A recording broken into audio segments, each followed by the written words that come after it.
प्रत्येक सवाष्णी स्त्रियांनी मकर संक्रांतीच्या दिवशी लाखेच्या बांगड्या खरेदी कराव्या। एक का होईना लाखेची बांगडी तुम्हाला या दिवशी खरेदी करायची आहे।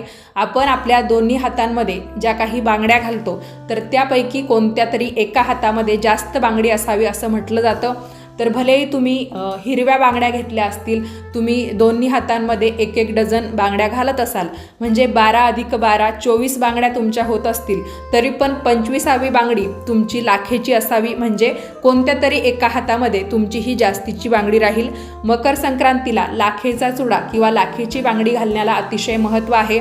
पंढरपूर असेल किंवा विदर्भ, मराठवाडा या भागांमध्ये सुद्धा लाखेचा चुडा घालण्याची पद्धत आहे, पण तिकडे लाखेचा चुडा जरा वेगळा भेटतो, म्हणजे तो गरम करून मग हातामध्ये घालण्याची पद्धत आहे।